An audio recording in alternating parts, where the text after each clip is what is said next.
¿Cómo están, queridos amigos? Bienvenidos de vuelta al canal. Y sí, como pueden ver, está desordenada la estantería. Lo sé, me van a regañar, pero justamente tuve que sacar de la estantería estos 6 libros, ¿ok?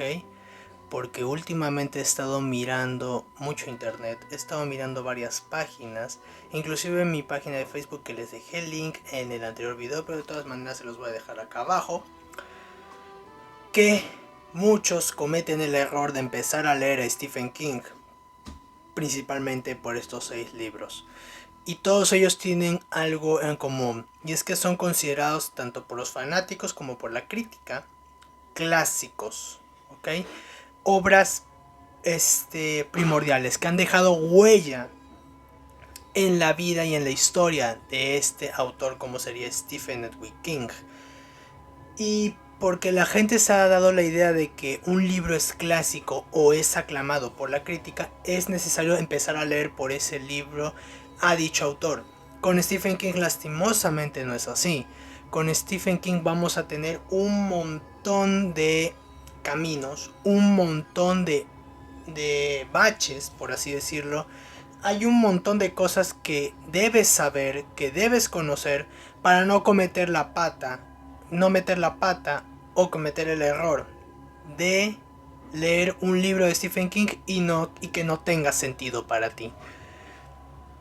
Ok, así que aquí los he sacado, los 6 libros que yo considero que son los que más han sido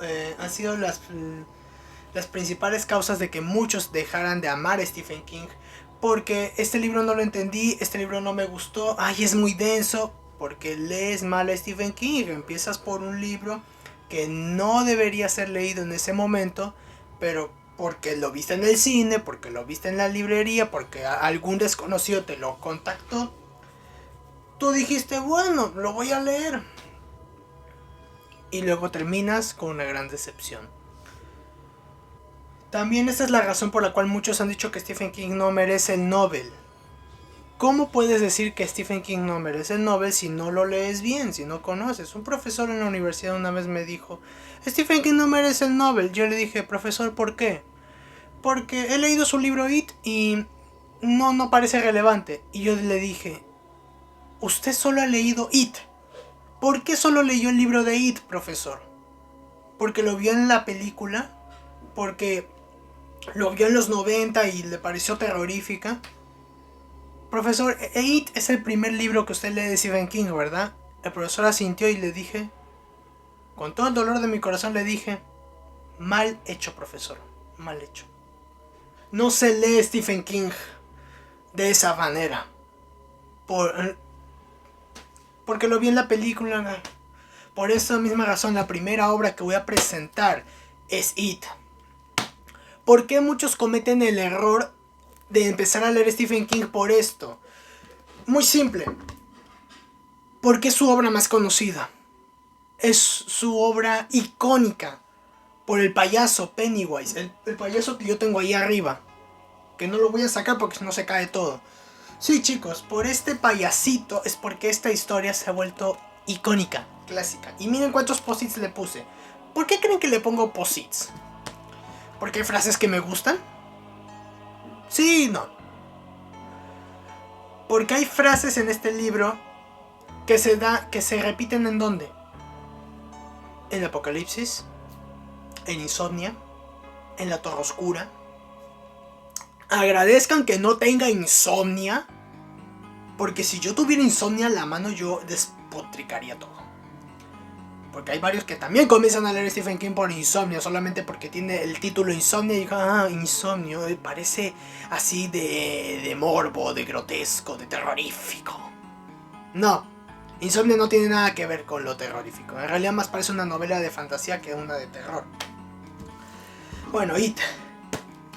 7 chicos que son marginados por una sociedad enferma, por una sociedad monstruosa y sobre todo por un payaso que va a adaptar la forma de sus verdaderos miedos.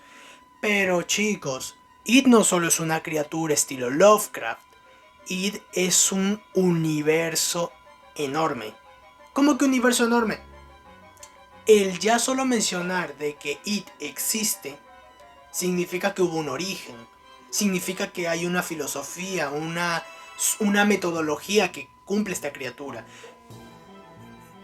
La criatura solo come niños. No solo come niños. Algunas cosas que la criatura dice son importantes. ¿En dónde? En la Torre Oscura. Pero Oscar, yo no me leí la Torre Oscura. Estás leyendo mal a Stephen King. Oscar, yo no entiendo, pero espera, ¿por qué solamente mata niños? ¿Por qué no mata adultos? Eso se explica en El Resplandor. Lo crean o no, eso se explica en El Resplandor. No directamente, pero si eres cauteloso leyendo El Resplandor, te vas a dar cuenta de esa pista. ¿Por qué It solo comía niños? La respuesta más sencilla a eso es porque, bueno, ellos son más vulnerables al miedo, son fáciles de engañar y todo eso. Pero en realidad va un poco más allá.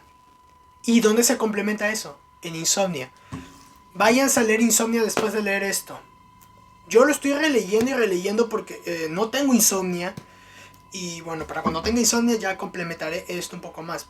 Lo que yo sé es por lo que yo he visto en reseñas, en páginas y por lo que yo también he estado leyendo en los PDF que tengo de Stephen King. Ok, ahí va. Siguiente obra. Y muchos han cometido este error. De nueva cuenta. Cuyo. Uy, que alguien me esté leyendo Cuyo sin haberme leído La Zona Muerta. Lo cuelgo. No, mentira. Bien, ¿qué pasa con Cuyo?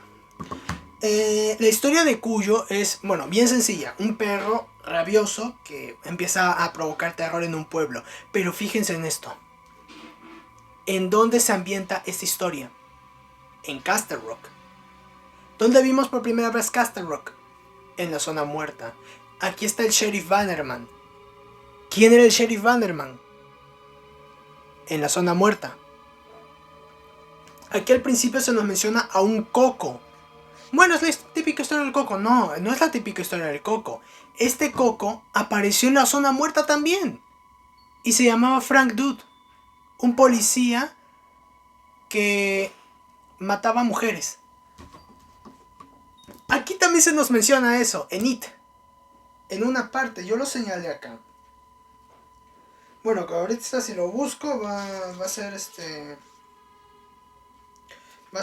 terrible. Pero bueno, el caso es que aquí en It también se nos menciona la matanza que hubo en Castle Rock. Y para entender un poco el por qué este perro estaba rabioso, hay que leer La Zona Muerta. Así que no vayas a leerte Cuyo. Por más de que te hayas visto la película, por más de que tú ya conozcas, no te vayas a leer Cuyo. Yo estuve a punto de leerme Cuyo cuando me lo dijeron, no, tienes que... ¿Has leído La Zona Muerta? Dije, no leas Cuyo. Y listo. Otra historia que para entenderla hay que leer también El Resplandor. Hay que leer Salem's Lot. ¿Por qué Salem's Lot? Más que todo por este tema de las ¿cómo se llama esto? De la teología, del tema de la religión. Que este tema de la religión se toca más también en Desesperación. Pero Desesperación, por ser un libro un tanto denso y al mismo tiempo un poquito absurdo, es porque no lo puse aquí. Pero tampoco vayas a empezar a leer a Stephen King por Apocalipsis. Es más, mira todo lo que tienes que leer. 1584 páginas. ¿Crees que vas a leer 1584 páginas cuando apenas si puedes leer un cuento de 100 páginas o de 8 páginas y te demora 5 meses? ¿Ven de lo que estoy hablando?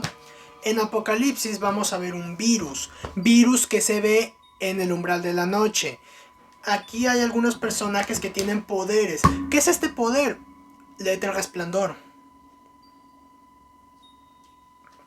Apocalipsis no puede ser leído sin la preparación necesaria. En el principio, cuando se salió la primera edición en 1979 llamada La Danza de la Muerte, Stephen King había quitado todas esas referencias y lo había hecho una simple obra de ficción con un virus y un sujeto que vamos a ver también en La Torre Oscura. ¿Ok? Sí, este libro es bueno para empezar a leer La Torre Oscura. Pero antes de empezar a leer La Torre Oscura, Stephen King nos hizo una trampa. Y es que debemos leer Todo es eventual. Oscar, me estás mareando. Es que así es la literatura de Stephen King. No es sencilla, no es simple, no es lineal. Es un círculo. Es un círculo que tú empiezas en un punto, luego vuelves a empezar en otro punto y así mismo se va creando una espiral más alocada que lo que hizo Junji Ito en Uzumaki. ¿Ok? Así que no vayas a leerte Apocalipsis sin haberte leído El umbral de la noche y El resplandor. Bien, siguiente historia. Y también me duele porque también es un clásico. Y sé que muchos van a caer con esta historia y tal vez algunos me van a decir, ¿pero por qué? Si no tiene mucha conexión, si no tiene eso, si no tiene el otro, tranquilo. Pero estoy seguro que Cementerio de Animales no es bueno para empezar a leer Stephen King. ¿Por qué? Muy aparte del hecho de que aquí hace referencia a It y a Cuyo, está el hecho de que todavía tú no estás preparado para qué. La densidad de esta historia. ¿A qué te refieres con densidad? Bueno, nuestra historia habla sobre una familia que pierde a su gato y luego pierde a su hijo. Y tienen que recurrir a un cementerio indio para resucitarlo. Ahora, este cementerio indio, este cementerio Micmac, el cementerio Micmac, no solamente un lugar de sepultura donde el Wendigo pasó una vez por ahí, hay una filosofía detrás de todo esto. ¿Dónde se ve esta filosofía? En It. En It se menciona a los Micmac. Se menciona que algo los espantó del norte de Maine. Varias de las historias de Stephen King se ambientan en Maine. Y bueno, para entender un poquito también la filosofía que tiene este libro, ¿qué debes hacer? Pues en este caso primero prepararte con algo fuera de lo de Stephen King, como La pata del mono, que es justamente la historia en la que Stephen King se inspiró para esto, o El gran dios Pan. ¿Por qué? Porque esas historias tienen este tipo de filosofía, esta filosofía cósmica, mística, religiosa, de tal forma que cuando tú leas Cementerio de Animales, tú no solo lo veas como una historia de un padre que quiere resucitar a su hijo, sino que lo veas como una historia para aprender que jugar a ser Dios no es nada bueno. Más que todo por esos aspectos, es porque Cementerio de Animales debe ser reservado para después. Además de también la oscuridad que tiene el libro. Si tú lees Cementerio de Animales de frente, sin haberte preparado, vas a ver una historia completamente oscura y que en cierto modo te va a causar traumas. O sea, tú tienes que ir lento. Tienes que ir despacio. Para tocar el fuego no tienes que primero meter la mano. Si quieres adaptarte al fuego, toca primero un fósforo, una llamita, ¿ok? Aunque dudo que alguien quiera meter la mano al fuego, ¿no? Bien. Siguiente historia, y me pareció extraño, me pareció extraño que muchos empezaran a leer Stephen King por este libro porque no es de sus libros más conocidos, pero sí forma parte de La Torre Oscura. Forma parte de La Torre Oscura en específico por varios personajes como Roland, el reino de The Line y también un mago llamado Randall Flagg. En Apocalipsis hay un personaje llamado Randall Flagg. En Castle Rock también se ha mencionado a un tipo llamado Richard Farris. Así que puedo decirte de que si has empezado a leer Stephen King por Ojos de Fuego, por Ojos del Dragón, estás completamente perdido. Para empezar, este es uno de los capítulos de La Torre Oscura. Yo aún no me lo he leído, pero sé de qué va. ¿Por cómo sé de qué va?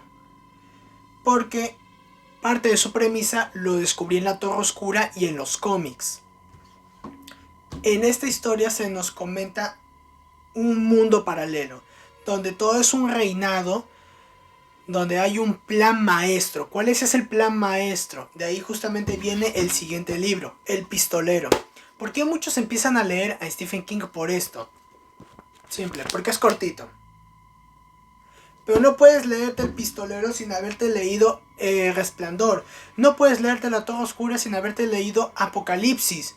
Porque los verdaderos planes que tiene Roland para Walter, ¿dónde se ven? En Apocalipsis. ¿Cómo que en Apocalipsis? ¿Qué fue lo último que hizo? ¿Qué fue lo que hizo Randall Flagg en Apocalipsis? Toma todo eso. unir a los supervivientes de una gripe, unos supervivientes despreciables. ¿Cuál era su objetivo? Recrear armas. ¿Dónde se nos ve eso? También en Ojos del Dragón. ¿Cómo? Con este mago asesinando al rey y nombrando a un ser despreciable como nuevo rey. Y en El Pistolero, a ver, vamos a verlo de esta forma, para que me entiendan, para que entiendas todo.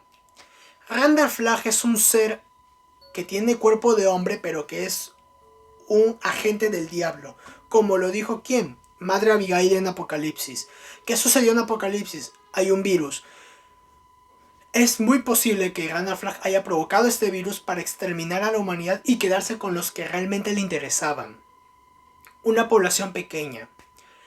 ¿Qué pasó en la traición? Oscar, ¿cómo que la traición?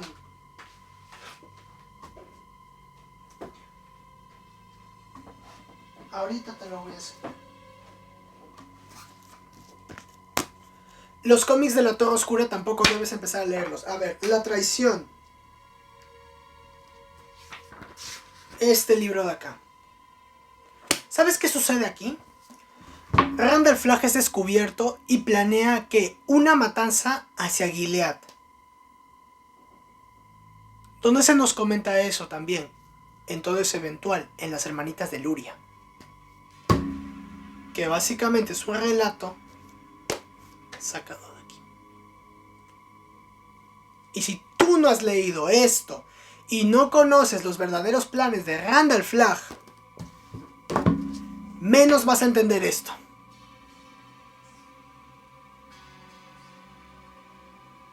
Un clásico cuento de hadas convertido en una obra del maestro del género del terror. Mira, esto no es terror. Esto es un libro que Stephen King escribió para su hija, Naomi, que no le gustaba nada de lo que escribía su padre. Pero ya ven qué grande es el universo de Stephen King. Ya ven qué inmenso es su literatura. Por eso no vayas a cometer el error de empezar a leer Stephen King por estos libros. Porque vas a llevarte una sorpresa muy desagradable. ¿Ok? Lo he dicho siempre. Comienza a leer Stephen King por la larga marcha. Luego léete Carrie, luego te lees Salem Slot, luego te lees El Resplandor. Y ya cuando te leas El Resplandor, recién te puedes leer esto. Apocalipsis. Después de Apocalipsis, si es posible, cómprate Todo es Eventual y los cómics de la Torre Oscura. Al menos el segundo, porque en este te spoilean un montón de cosas de Mago y Cristal. ¿Ok? Yo aprendí mi lección a la mala un poquito. Después de eso, bueno, ya lo vamos a dejar para un siguiente video. ¿Ok? Dicho eso, ya sabes. It, Cuyo, Apocalipsis, Los Ojos del Dragón, Cementerio de Animales y El Pistolero, que forma parte de la Torre Oscura, son los 6 libros que yo te pido de favor no leas para empezar con Stephen King. Bien, comienza por la larga marcha. Yo soy Oscar de la Santería de Oscar Miño y esta será para una próxima ocasión. Hasta pronto.